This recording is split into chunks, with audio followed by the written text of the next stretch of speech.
For context, I'm a 18-year-old girl who lives in a small Canadian town.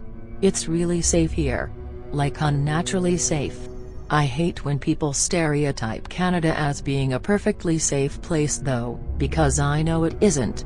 I know how lucky I am that my family chose this town, and not the next one over, where there's stories of stabbings and rape and a bunch of crazy shit.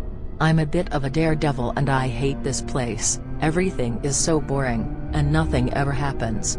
I'm grateful for my safety, but at the same time I'm an adrenaline junkie who likes getting into trouble and scary-ass situations. I should say that my features are quite exaggerated, which leads many old men to give me glances while driving by, horny teenage boys my age to catcall me, and people not so subtly following me around. I'm never really bothered. I'll say some smart remark back, outsmart people following me, and ignore creeps. I don't have to be afraid. I'm skinny, but stronger and faster than I appear. I'm 6 foot, and I have incredible stamina, which helped me in the story I'm about to tell. But sometimes, I can't exactly shake the gut-wrenching terror that I've experienced that I'll never express out loud. This is one of those times which humbled my sarcastic brave dumbass, and made me hate myself for ever ignoring being safe, especially at night. This story took place when I was in grade 8, by a river that is very beautiful in the daytime, but is dense, dark, and terrifying at night. So naturally, I was there, with my friend who I'll call Tim. We had been there before, and after this incident, we'd go there again. It was our hangout spot. We'd play truth or dare, talk shit about people at our school, and talk about whatever 8th graders talk about. This particular night, we were sitting by the darkest area, on a picnic bench, playing truth or dare. I remember that earlier that night there were some cars parked in the parking lot nearby that was very dimly lit. Notably, there were some teenagers who were in high school at the time, some of whom we recognized. I remember they were trying to flex on us or something, by all taking off in the car and doing burnouts. I just laughed at them and yelled, "Ooh, mommy's car. Mommy's car. Did she let you take it out today, big boy? Be sure to bring it home before curfew, Timmy," and a bunch of other stuff along those lines, which made me and my friend double over in laughter as they drove off, after sticking us the finger. After their red soccer mom's SUV left the parking lot, it was just me, Tim, and a run-down small silver car, worn partly away with rust that remained in the lot. I paid it no mind, as it looked like nobody was inside, and there were usually cars that were left there overnight. Me and Tim went back over to the benches, maybe 10 meters away from the lot, laughing and talking, you know. About 30 minutes pass, and weirdly, after we didn't see anyone leave or get in the car turns its lights on, and me and Tim glance over. Naturally, it starts slowly driving over, inching, no more than 5 kilometers high. I shot Tim, "This looked like, I didn't see anyone get in that car," and he said something like, "Why is it going so slow, lol?" The car's lights turned off, and we could then sort of make out a figure in the front seat. I then realized that that person must have been in the car the entire night, and we didn't see it before because the windows were so tinted. I'm fucking horrible at describing cars, and I didn't make out a brand, but it was like a small car, kind of like a mom car. One that you would see pass by you on a highway and not think twice about it. Realizing that it was now slowly moving towards us, I assumed that they had been watching us talk and laugh the entire time. I got chills when I thought about that, and I stood up abruptly, and dragged Tim away, telling him what I think is going on, and that we should start heading back over to his house.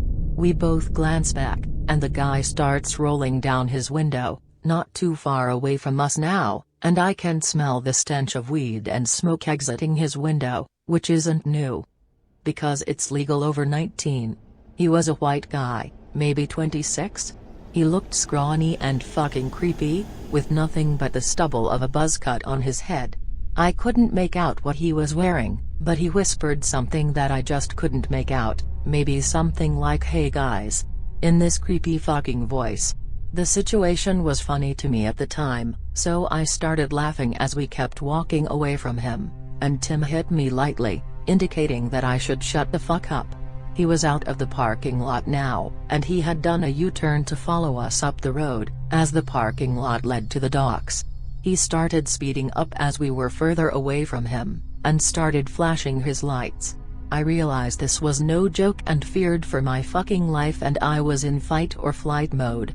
I started running back to the parking lot, thinking that it would be faster to outrun him on foot, as he would have to reverse back into the parking lot.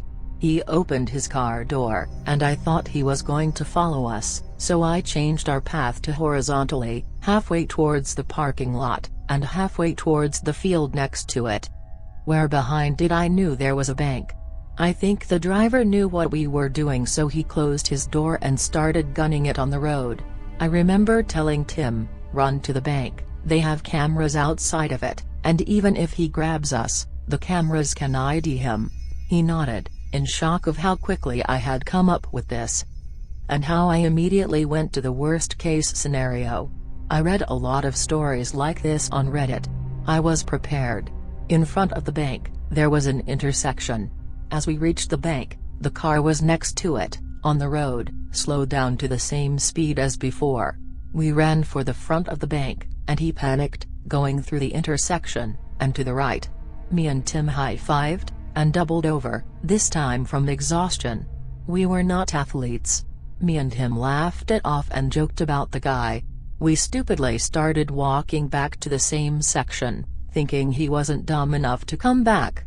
As we got back to the parking lot, we saw the same car come from the right of the intersection, and pull back into the one-way road that only led to where we were. I knew we were too exhausted to beat him on foot again, so I chose hiding. There is a bathroom by the benches, behind the parking lot, next to the water, where we hid behind. There was another car behind him this time. A car with a similar model, but jet black, and tinted windows. The black car rolled down its windows, and peeking behind the corner we saw a bunch of huge guys in the car yell something to the guy in the silver car, and they both did a U-turn, and headed back. Me and Tim looked at each and we both realized it's time to stop fucking around and head the fuck home. Anyways, we went home and didn't see that car again. About a year ago, though, I was biking by this old abandoned bowling place, on the same busy street, this time alone. I was listening to Tears for Fears and Lonely Island when I started taking pictures of the bowling place's exteriors, because it looked cool. I turned around to leave, when I saw a silver car, the same silver car. I didn't realize it was the same silver car until much later, but I immediately felt unsafe. The bowling place was next to an intersection between the busy street, and another small street that led directly to another set of private docks. I saw the car slam on the brakes and pull into the street. I thought this was super fucking weird and knew that I needed to get the fuck out of there because the way this person stopped and swung onto the road made me realize that whoever this was intended to hurt me.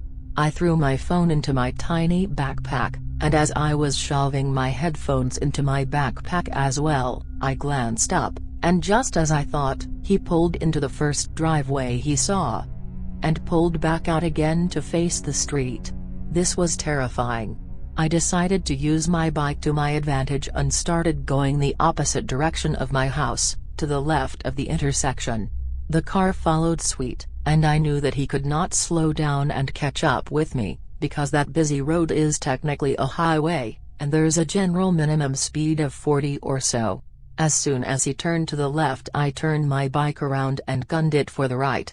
I glanced behind me to see his car put on blinkers to turn into the next intersection right of him, so he could go into a driveway and pull out and follow me, again. I fucking gunned it so hard, and as soon as I saw my opportunity, I took the next possible left, between some cars, into another street which I could also use to get home. He was closer behind me than I originally thought. Now we were on more of a secluded street, with less people out, and no minimum speed limit. You are a fucking genius, I thought to myself. He slowed down to my pace, and as he was starting to roll down his window I felt a new sense of panic and adrenaline coursed through me. Something that you should know about me is that my grandfather is a professional cyclist. When he was younger, he did races and was pretty damn good for his age. I'd like to think I've learned from him, or it's in my DNA or something, but my long ass legs and my cardio whatever got a whole new meaning. I pedaled like my fucking life depended on it, because at that moment, I thought it did. I pedaled like hell, around corners, tricking him around. He obviously didn't know the area as well as I did. I grew up taking walks around this area because I was so bored. I could find my way around blindfolded. I always stayed away from my house, though. Close but not close enough. My thighs were on fire. I finally didn't see him behind me, and I pulled onto my street, and ducked behind a car for cover. I waited for a minute before slowly getting back to my house.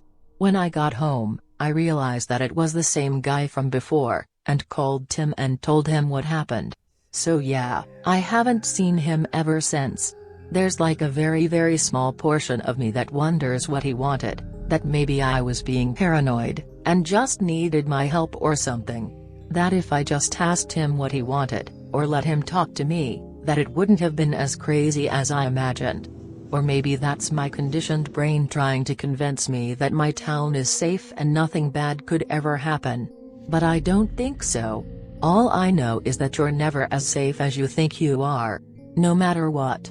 And to whoever that guy was, if you ever try to follow me again, I will call the police. I don't know why I didn't before, but I will. I've never told anyone about this story, so I'm putting it out here for everyone to stay safe and to call the fucking police if you are being followed around for turns. Thanks for listening.